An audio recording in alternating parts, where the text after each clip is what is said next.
Hello there, a warm welcome to our third part of our Zoom talks on various others. The third edition of various others will take place from the 9th of September until the 11th of October. Museums, galleries and independent art spaces cooperate to provide Munich with a rich program of exhibition openings, performances, screenings and book presentations. As an online kickoff of various others, we organized a series of Zoom talks. So the Zoom talk is the last Zoom talk we organized. And I'm delighted to introduce you to Quirin Brunnmeier. He's the founder of Fructa, an independent art space located in Munich, and also working as a freelance curator and art journalist. He's hosting our talks and already presented our first two talks with the Berlin-based artist and curator Julius Heinemann and the two gallerists Johannes Sperling from Munich and Emanuel Leyer from Vienna. Our third talk will be even more international as we are talking about the exhibition Responsive Curating. The exhibition is curated by Ralf Homann from Munich and has many international artists involved. A warm welcome to our guests from Munich, Berlin and Bangalore. Antonia from Berlin, Anjana, Kothamachu from Bangalore, SUREKHA also from Bangalore, and Vineesh, Amin from Bangalore. And Ralf Homann. Thank you very much for joining our talk. Before we start, I would like to introduce you to the format of our talks. Everybody is invited to participate in the Zoom talk and ask questions at the end of the talk, or maybe also in between if there's something urgent you want to ask. You can do this by raising your hand. At Zoom, you have the possibility at the lower part to press the button participant, or in German Teilnehmer, and then it offers the option that you can raise your hand. If we see that, we can activate your microphone and you can talk to the others. Just in case you don't want to talk publicly, you can also use the chat and write down your questions there. Our talk is recorded and will be available on social media. Therefore, if you don't want to be recorded, please deactivate your camera. Otherwise, you're part of the talk. Okay, so I think we get started and I hand over to Quirin. Thank you very much for the nice introduction, and thank you very much for the invitation to moderate these Zoom talks. And welcome to the third and final Zoom talk. One big theme of these talks and also of various others is collaboration. And so this exhibition project is totally is based on collaboration, totally collaborative. From the inception on. And I would like to start to ask you, Ralf, on how responsive curating and how this exhibition responsive curating is a collaborative project and also not a normal exhibition. Yeah, it's definitely a collaborative project, and if I have a few back, then it's, I think, more than 5 years ago we started this collaboration between Bangalore and Munich, and one reason was that Uwe Jonas, co-curator from Berlin, and I were in Bangalore for a residency and met a lot of artists there and also curators, and also SUREKHA, who is co-curator of the show Responsive Curating. 5 or 6 years ago, I was in Bangalore working together with a queer or feminist media art group called Mara, and we prepared an exhibition, and this exhibition was in the Metro Rangoli Metro Art Center, and SUREKHA was the founding director of the center, and so we know each other from since then. And so last year we started a campaign for the Venkatappa Art Gallery. This is an important art space in Bangalore. Later we will see probably a photography of that. And so this collaboration moved forward, and the responsive curating now, the exhibition in Munich, is the next step. Yeah, and although the exhibition is now in Munich, last year it was the first step in Bangalore. Next year it will happen in Berlin, and then we look for new location in 2020. And the special aspect of these exhibition projects or of these instances of exhibitions is that neither artworks nor artists travel to these international destinations, right? Yeah, that's right. This is a second interesting point. I'm interested in fighting against the current art market, which is turned into a kind of an asset system, assets for rich people who call themselves collectors. And I try always to find a way how we can fight against this asset art market and come forward to an art world which is more dealing in content, in thinking about solutions of problems, and thinking, for example, and not in creating values for the bank. And one idea is that we stop this kind of art shipping worldwide. So the artwork is not shipped for instance, from Bangalore to Munich, or from New York to London, or from London to Japan. We only transfer the data, or we find a way we can get rid of this kind of art shipping. And we can get rid also of art flights, especially with a view to the global warming and climate crisis, but especially to fight against this kind of art market, which is interested in the artwork in a museum. The collector can say, oh, this piece was in MoMA, this piece was in the Louvre, this piece was in Lembach House, this piece was, and this kind of value creating, I'm against. And so we do not transport the artworks, we only transport the instructions of the artwork, digital instructions, and then, or I can say it another way around, imagine, we imagine the exhibition venue as a terminal feature like a mobile phone or like a desktop, and the exhibition is only a kind of a data package, a digital package, and it's extracted itself in the venue. So later on we will see some examples what it means, but that's the model. The model is there is no art transport, no shipping. The artists are not in Munich, for example, or in Bangalore. They are traveling. Only the idea or the drawings to create the artwork locally, they were transported. So for the first instance, ideas traveled from Europe to Bangalore, and they were unpacked there basically and installed there.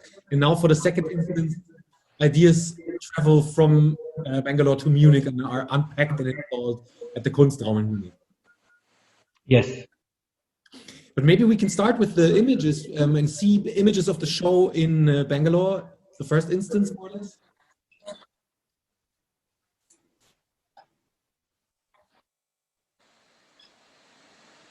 Yeah, that's the installations view. That's the Venkatappa Art Gallery. Maybe SUREKHA can say something about this Venkatappa Art Gallery, which role it plays in the Indian art world.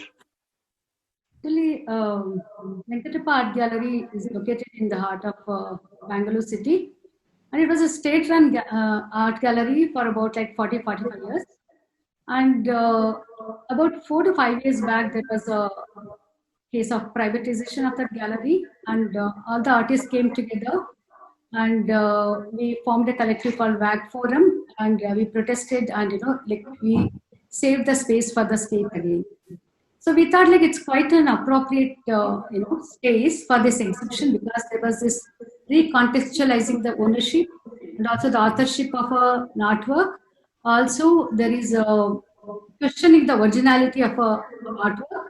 So there were so many issues which kind of combined, and this space we thought like very conceptual, and also like it kind of very appropriate for the idea which Ralf and Uwe proposed. So that's how it began in the show. We had the exhibition in Venkatappa Art Gallery in 2017. I find the questions of authorship and of originality peak out this kind of the questioning of what makes an artwork unique, and what makes is it the idea that makes an artwork unique, or is it the unique object that results out of an idea? Maybe you can talk a little bit about that more. Yeah, actually, I thought it was quite interesting in a way, because most of the artists, when we work, like it's our own idea and our work, and finally it's kind of realized on our own. But here, like the instructions sent by an artist, and it will be realized through a curator, and it will be made happen through another artisan or a craftsman. And finally, there is this very interesting element where this transformation of an idea into an artwork, and at the same time, artists sort of accepting that artwork as their own, or like even the transformation. That's quite interesting, I felt, actually, in the whole scenario. I like this idea of one artist giving up not giving up the responsibility, but trusting another artist or craftsman, as you said, to trust them to realize this. It's very intimate in a way. It's a very trustworthy move. You have to trust the other person. Yeah, artists trusting the curators, and curators trusting the another artist. So it's all like sort of working together. Mm-hmm. I find it quite nice, actually. Yeah, and also I think it's interesting, how can artists give away their work? Some artists can really give away their work, others not. Right? They always controlling how it's presented in the museum. They call the collector, and in this exhibition, responsive curating, one idea of responsive curating is that you have really to give your work away, like a data package. It's not a remote control exhibition. For example, for the Venkatappa Art Gallery, one artist was involved, and we can't realize her work because she tried from New York. She was based in New York last year. She tried to create a telemetric work. She was always interested in feedback and how is the work now? Please send a photo, then we can change. So this was a remote control work, but it's not possible in the framework of the idea of responsive curating. It's necessary that you give away the data package, and then is a locally decision by the curators, and then it's extracted by itself. Right? That means the instruction has a lot of conditions which are necessary to have this independent kind of an artwork which is circulating over the world. It's giving up control in a way. Yeah, giving up, yeah, that's right. So if for example, yeah, here is one artwork, for example, Antonia Low. Is she now in at the moment? Yeah, hi, it's me, Antonia Low. Yeah, hi. The Zoom link landed in my spam. That's why I had to find it. Yeah, thank you for inviting me to this show. Yeah, I can say, like, I was even more, like, with my project, I was also more interested in the intercultural translation of, like, how, if I come up with a concept, how is it translated in a other cultural environment or context. So what I actually, this perfume project is actually just like what I took is just like descriptions of the most famous perfume, Chanel number 5, and I just took descriptions of the of this perfume of number 5, and asked perfumers in Delhi to create their own scent just by these descriptions. So my idea was that the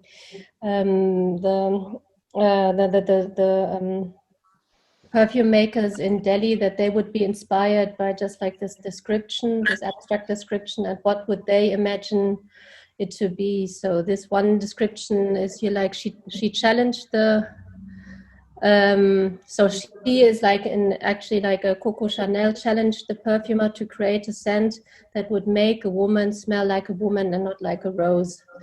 So back then, like Coco Chanel just went with this idea to her to a perfume maker in Paris and just like had this idea, please make a perfume that's that more has more this idea of like a modern woman would be.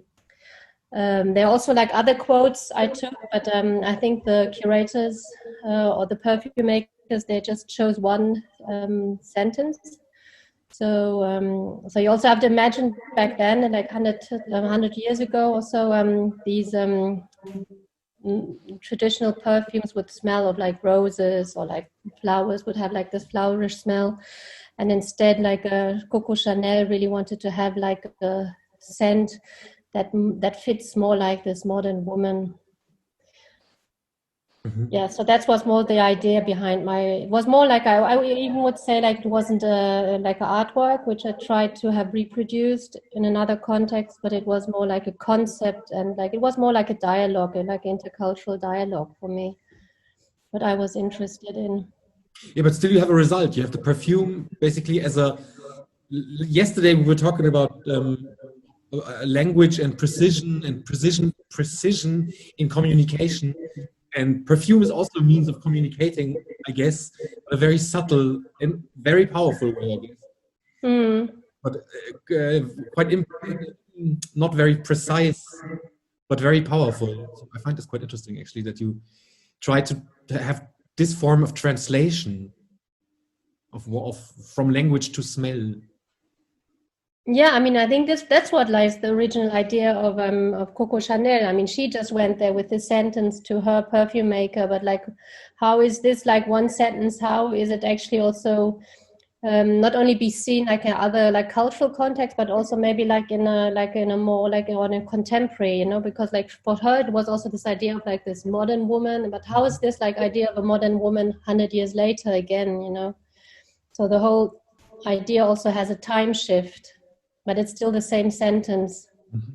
And also culturally, how would a perfumer in North America create the scent of a contemporary woman, or in Europe, or in India, or in China? Yeah, what is the idea of a?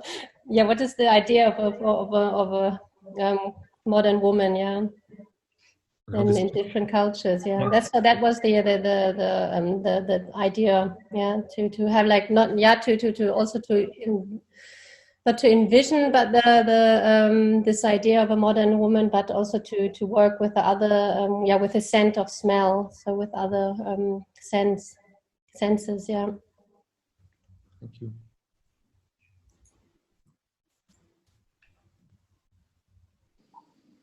And this is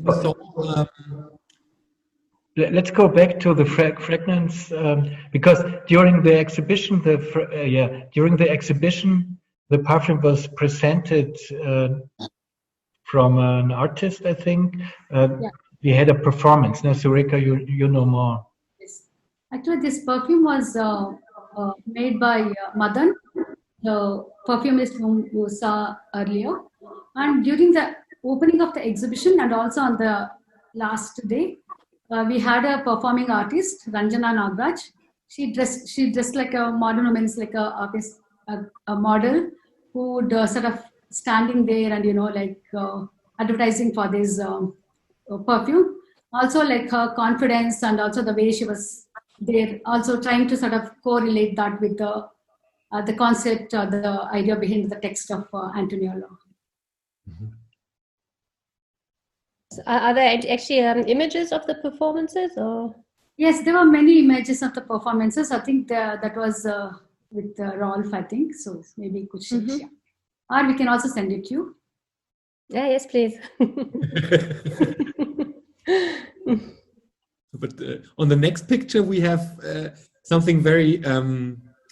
It's an actual object. It's not a scent, not an idea, but an object. But that has also two lives or two.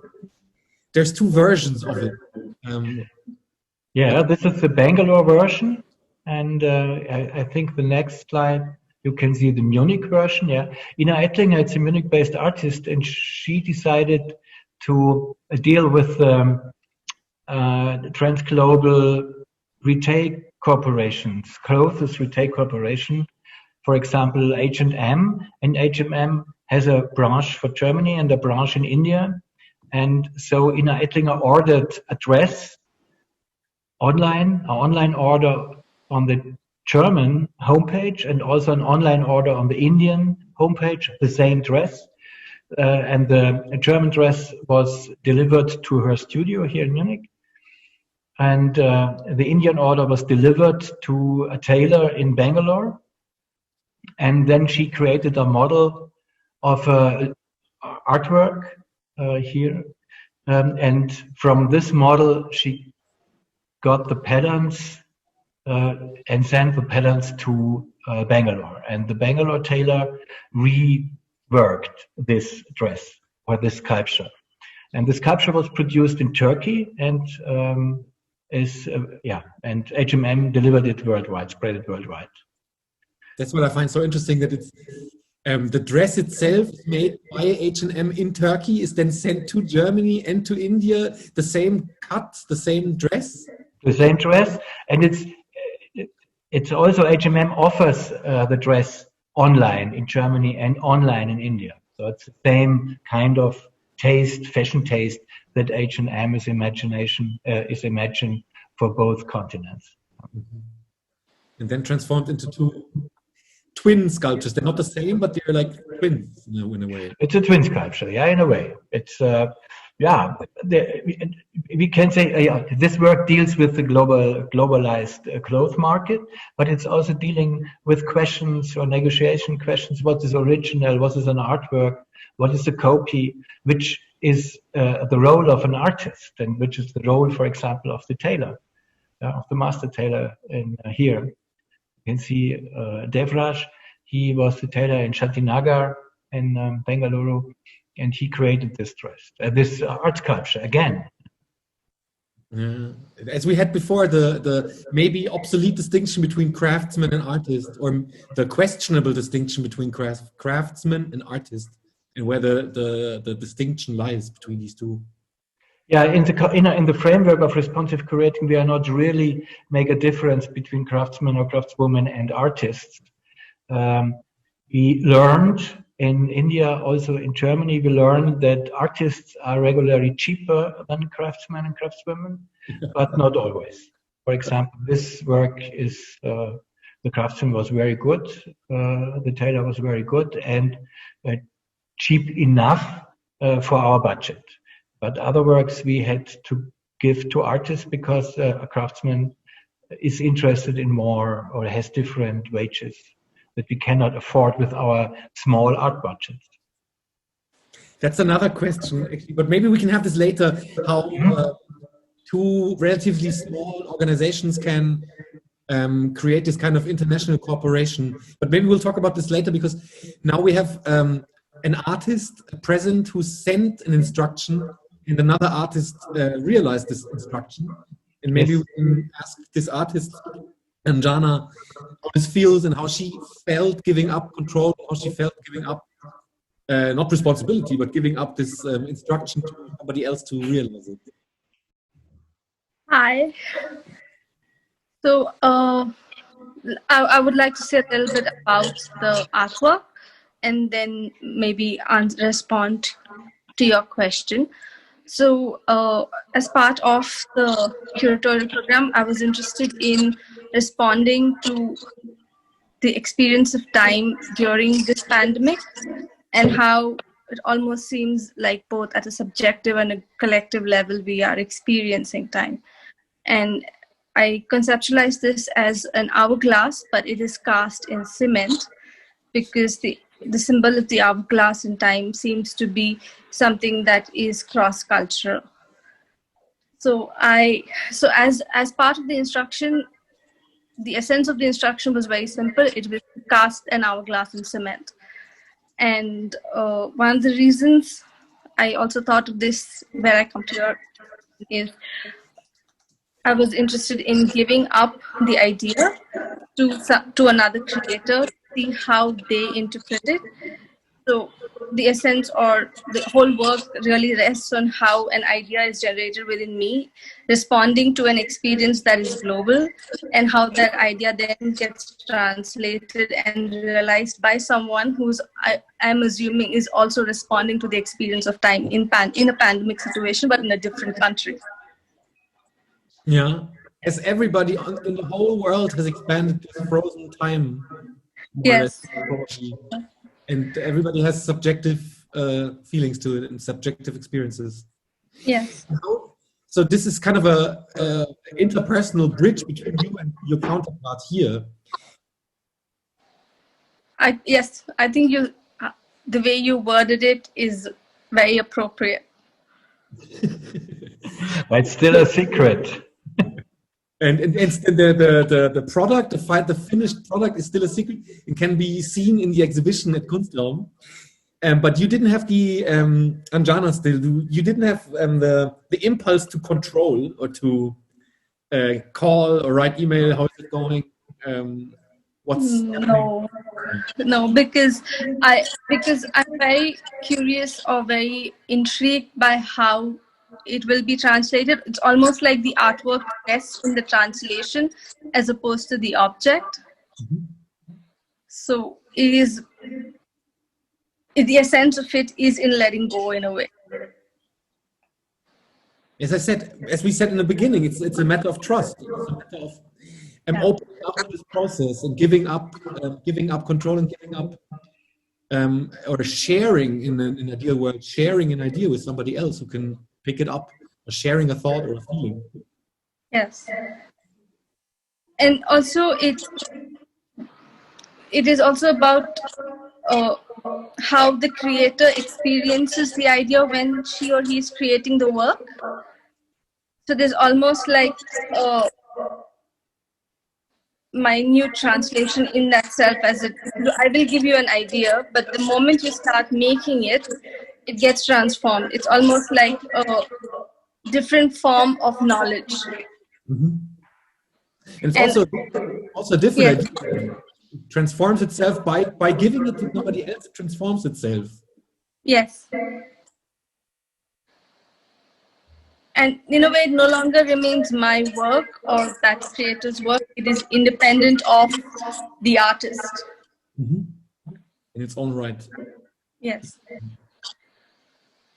So the next work is also this work, Anjana's work is ready. It's ready and here in Munich, realized by Claudio Baccheri, a Munich-based artist from South Tyrolia. So this is also a kind of a collaboration between two artists who never know each other before and still now, until the opening. Mm-hmm. And the Duel of the High Seat. Yes, the Duel of the High Seat. It's the name of the title of this work, and it's by Hans H.S. Winkler, and there will be two high seats in the exhibition, in the venue, in the Kunstraum venue, and it's a work about controlling the controllers or double controlling, because one high seat is controlling and survey the other high seat. And it's also linked to Hans Winkler's idea of architecture, that because high seats are a worldwide common architecture, which is architecture of surveillance, but very unknown, not very involved in architectural discourse or something like that. It's peripheral architecture, but important. Mm-hmm. And for the next piece, we also have the artist. No, we don't. We did the next one. This one we see realized in Bangalore, and this is the instruction for the. This is the instruction by Rasa Rottenfußer. We can go back some slides. You can see the work realized, and this is the instruction.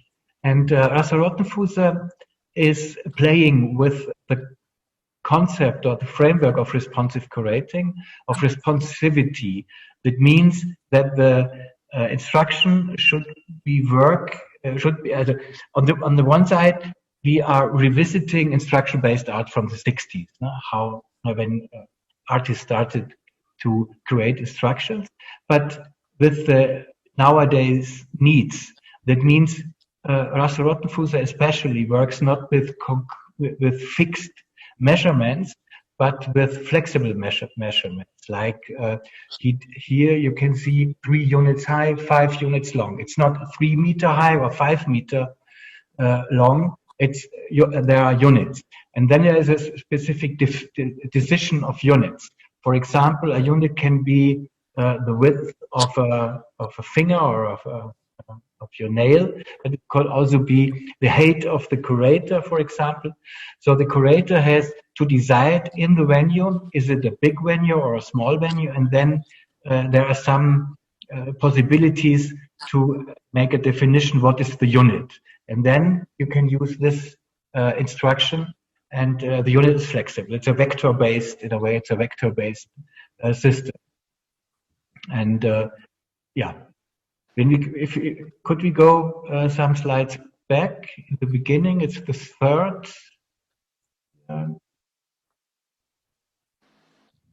Here you see the sculpture. Yeah. And there are also some rules. Is the sculpture on the floor? Is the sculpture on the what's the English word? Seal? But for the ceiling, it's in the ceiling. Or there is also a rule. What is the direction of the sculpture? The sculpture should look, for example, to the window, but there is no window in the space, so the sculpture is looking. The directory is to the main door. So there are some of rules in these instructions, and the curators have to decide which rule is the best for the space, and then the sculpture is the package, the data package is extracting itself. Mm-hmm. So we have one more artist present who has sent a very technical, who has sent a technical instruction, very detailed. Looks like. For intervention into the space. Maybe Vineesh, sorry. You can say a couple of sentences. I mispronounced your name, sorry. All right. Hi. So this set of instructions is for a work called Echo. And this is basically an interactive installation that awakens with the sound of an observer present in the space.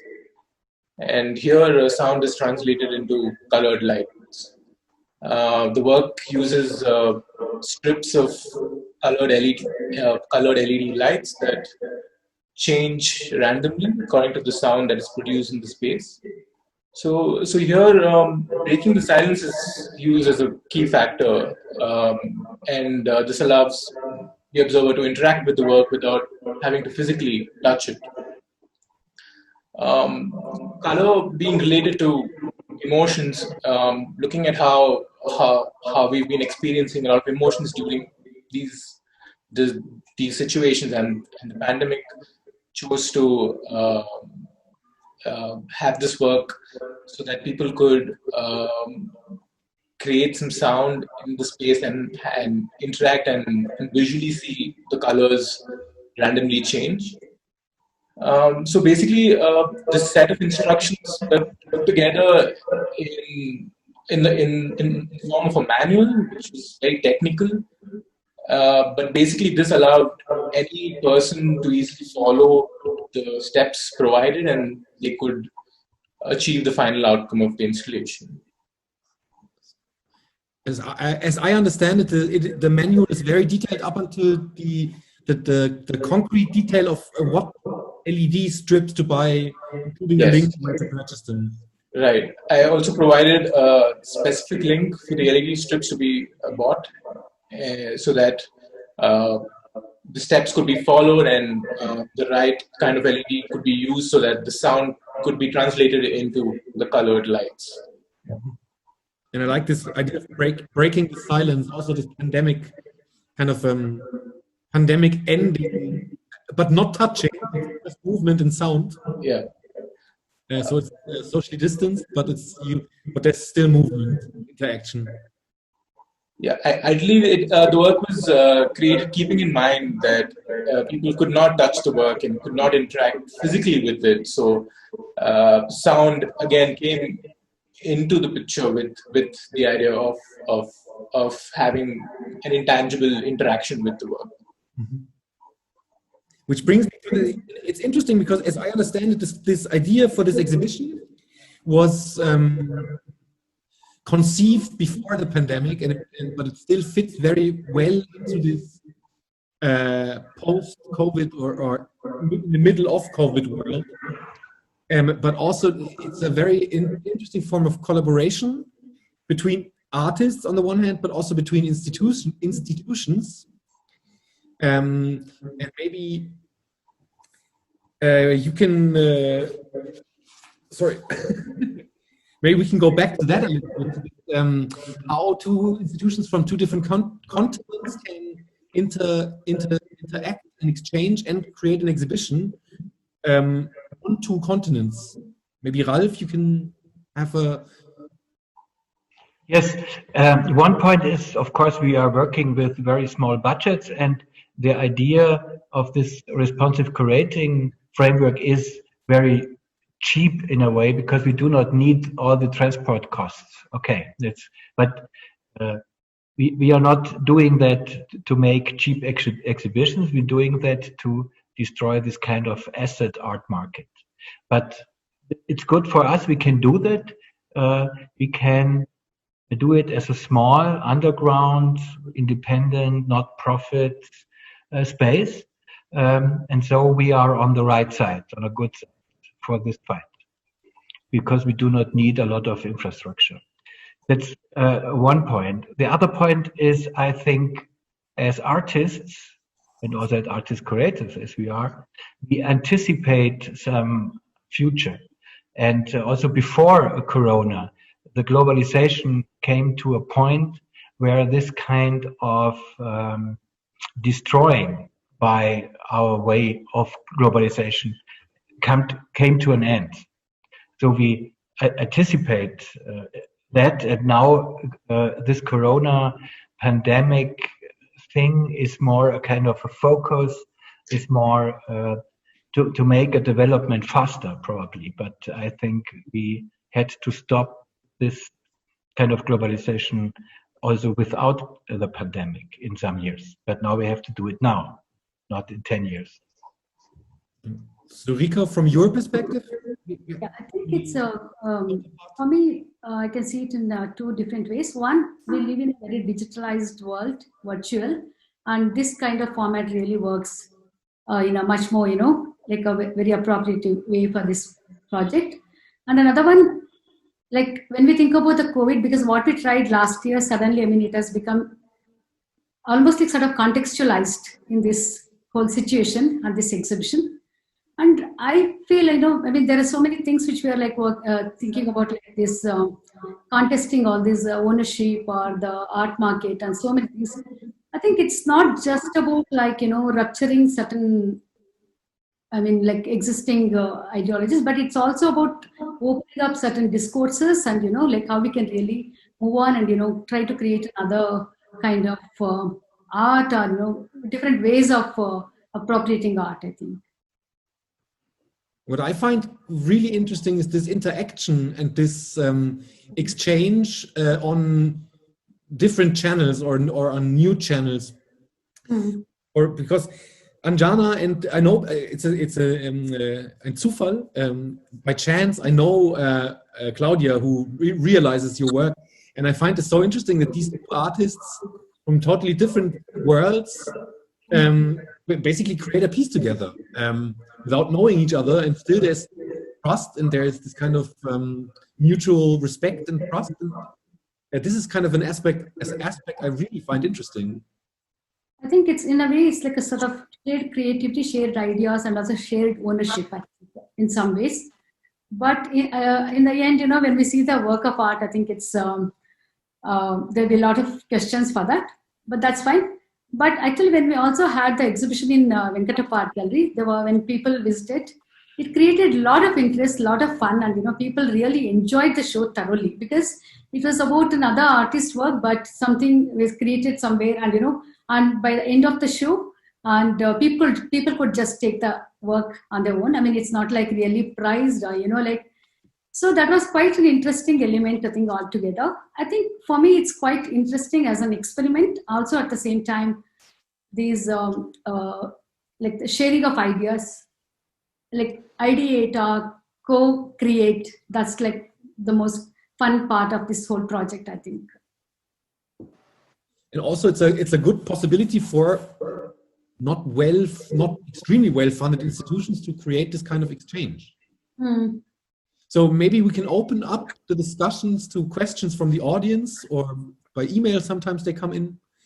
And if there's no questions, we just keep talking. But maybe it would be good to open up the conversation.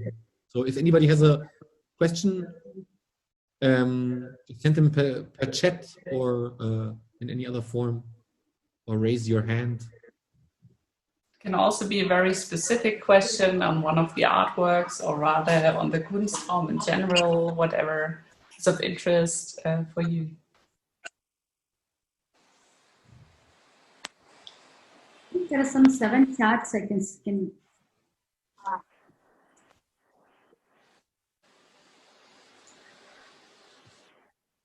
Otherwise, I'm just going to ask Ralf how you see this integration in various others, and how do you see this as a framework?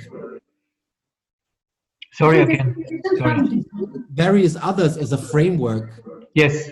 And as an institution to integrate into, more or less.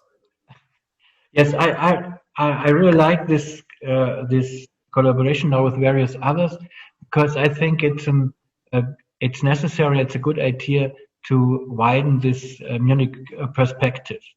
I'm an artist based in Munich, and I was educated in Munich at Munich Art Academy, and then I left the city, my hometown, for 18 years, nearly 20 years, because Munich was so boring, I have to say, in the 90s. And it was really necessary to go away. And I think now there's changing. The last 10 years, a new generation of artists is working here in Munich, and also various others is part of this kind of change, which is necessary.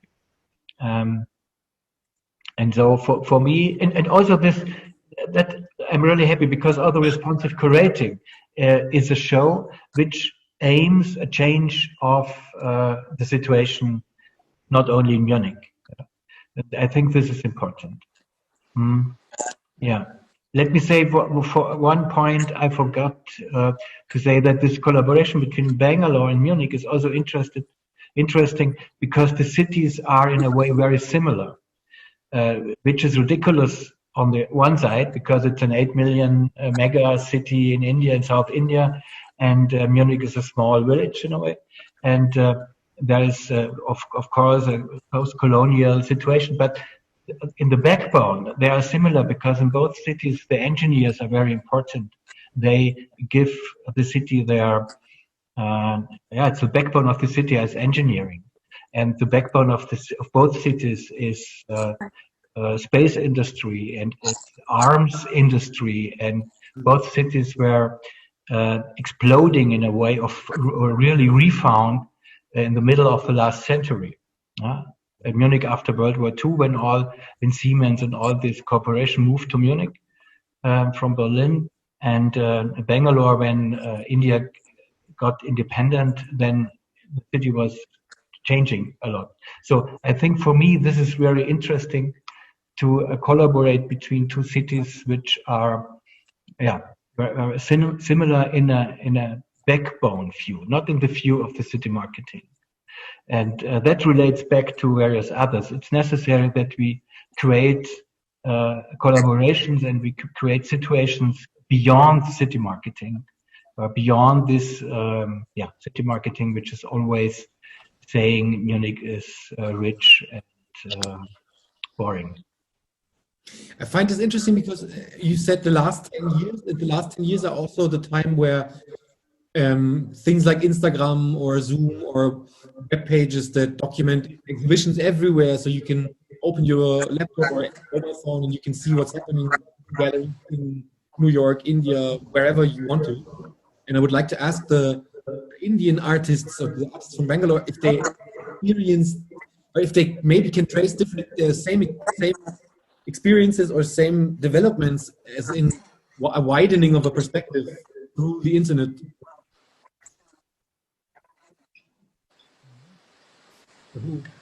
Indian artists for answer. No, because Bangalore is known for its IT industry and also it's an IT city. Actually, in the 90s itself, I mean, we had like our internet cafes and also our pubs. They're kind of coexisted together. So another aspect which is quite common between Munich and Bangalore is also like we all love like beer, like in Munich. So the Bangaloreans. So maybe for the other artists also could, Anjana or Vineesh could respond. I would say like we are the internet generation in a way. So like we grew up having access to internet, we knowing what is happening in the rest of the world. But so it's hard for me to imagine a world where I don't know what is happening in different sectors. And especially because Bangalore, like both SUREKHA and Ralf mentioned, is like the Silicon Valley of India.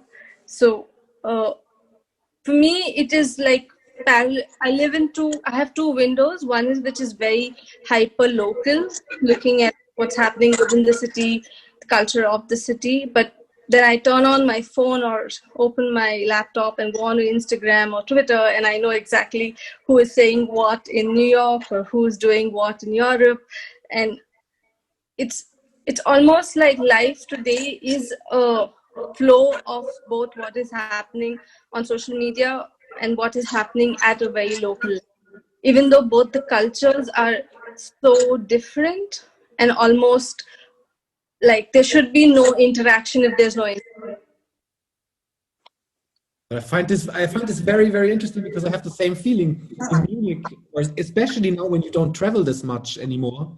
You have your local, as you said, hyper local, and then you have the virtual world all around. But then initiatives like this, I mean, it puts us together into contact. We basically have the same interests, I guess.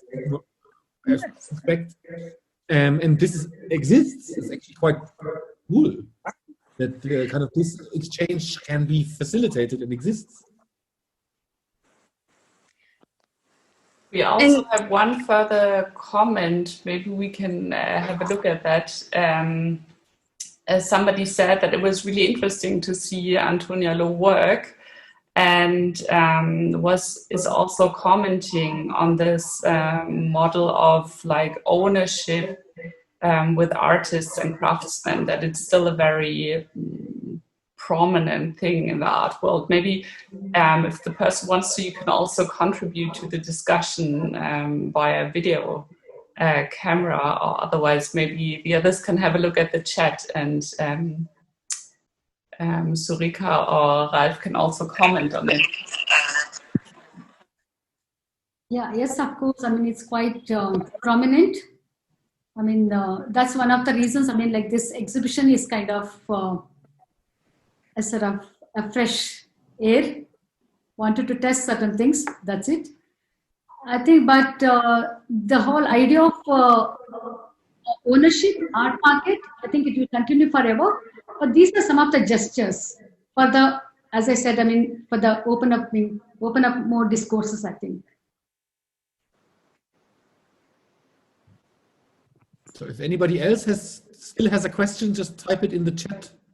Yeah, actually, I would like to comment on this comment as an artist. I mean, I think that's what I related to is like more this this idea, like Coco Chanel having this idea of a modern woman, you know, and then trying to make a perfume out of this. So I think like there are certain things that I think this is like quite important, that like ideas which are so abstract, I think they keep there's no ownership on them. You know, the interesting is actually what do you depict, or what do you make out of the idea of a modern woman or modern man or whatever, you know.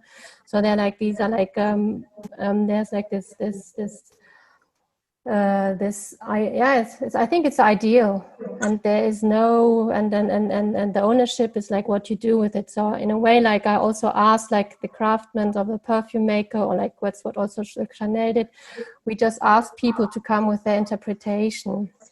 So that's also like so the ownership is then is always the interpretation, which I think was a very interesting idea for me, or like this thought, you know, what is actually do I do an interpretation of an idea? Is it like, do I own it, or is this or do I want to own an interpretation? Is it like really is it me that owns, maybe I own the interpretation, but the idea is still somewhere up in the air for everyone, and it's like a timeless, and it's totally abstract. It always will stay completely contemporary. I have to add, I'm Dimple. I'm the one who asked Antonia because I experienced her work, and you know, as an artist, you know, when you see, when you hear the idea, and then when you experience it, it's a third level. You know, it's not only the idea, it's not only the object which is made by somebody else. It is an experience also, because the smell, you know, the element of smell, I think in today's point it makes a lot of sense, because we cannot send a smell, you know, sent as in internet. But you know, when you experience that element of smell and the scent in real thing, it differs, you know. And then you question what, being a woman itself, you know, we question what is it sounds like, it smells like a woman, or it you know, you start judging. So there is a third level of experience, you know. So I felt this work was quite a very interactive, and it really worked in that space. Yeah, thank you. I mean, I also think like it's also the person wearing the perfume also produces like there's several levels. So it's like definitely a way of communicating. Yes. Yeah, that's what I wanted to add. Thank you. Also, another question arrived here. It says, so the artists don't come to the exhibitions that show their works. Are you curious how they realized your ideas, maybe surprised or mad how they did it? I am very curious. I'm like extremely curious, and Ralf is being very strict and not showing me the work till the opening. Yeah, it's behind me. The box is behind me. No, I don't think so, because in a way, when one decides to be part of this project, it's really about stepping away from being obsessed about production or being obsessed about like how does the object look, but really immersing oneself in the process of coming up with an idea, knowing that it's only an idea and then it gets transformed into something else. So I would say I'm more curious, and I don't think I would be mad.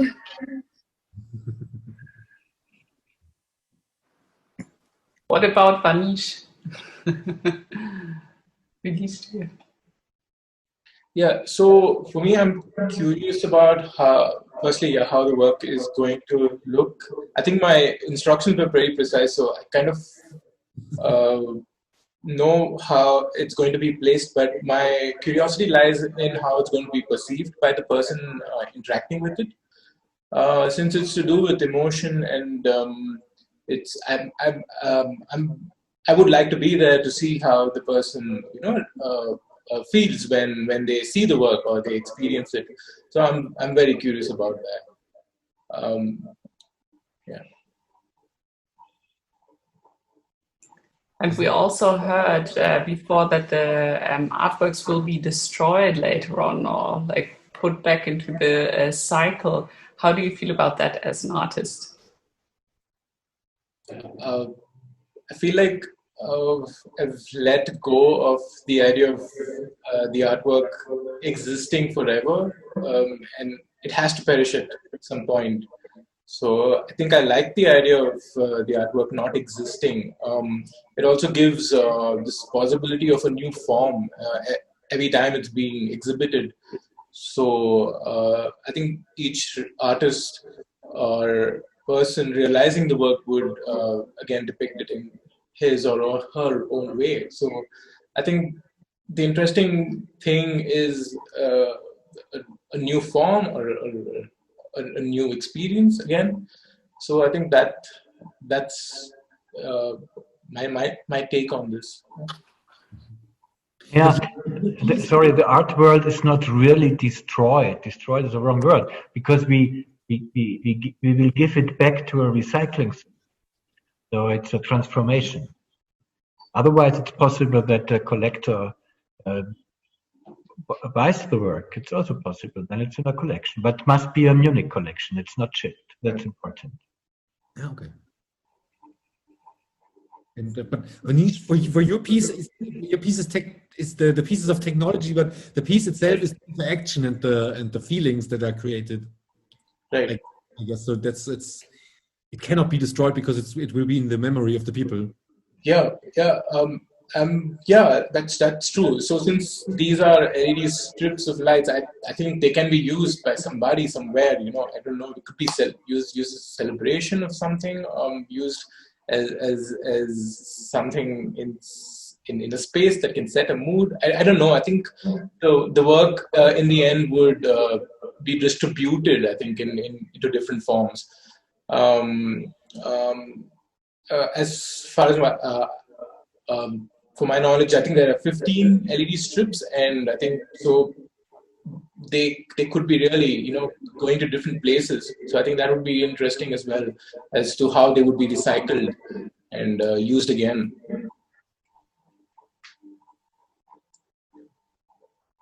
There's another question. I have a question. If the idea is travel to one more city, will one more artist create it? Yes. Yeah. Responsive curating is moving on. Yeah. It's an ongoing project. So next year is in Berlin, and probably in 2020 we have an offer in Russia, but it's not confirmed. So I will not say too much about it. But the idea is that the exhibition is moving on, and also the artists have a slight changing. So if it, for example, if it will go to Russia, then also Russian artists will be involved. So the collaboration continues. Yeah, collaboration continues, and of course the work, Anjana's work, is then realized by probably a Russian artist. I don't know. Again, realized, and then we can can look what is the difference or not. So, yeah, we hope so. But next year we are in Berlin. Okay. Yeah, thank you very much. I think it's a good ending sentiment. It keeps going and going. Yeah, thank you very much for the thank you for the great questions. Also back to the chat, contributing so much. So thank you very much for your interest in the Zoom talk, and we're very much looking forward to seeing this exhibition next year. Yeah, I hope you are all curious enough to come to the exhibition next weekend. Yeah, we should take some pictures for the ones who can't travel, so they can see. And yeah, if you're curious to see more about Various Others, you can also check out the program and website variousothers.com, so you can see what's going on here in Munich. And yeah, have a nice weekend and take care. Bye.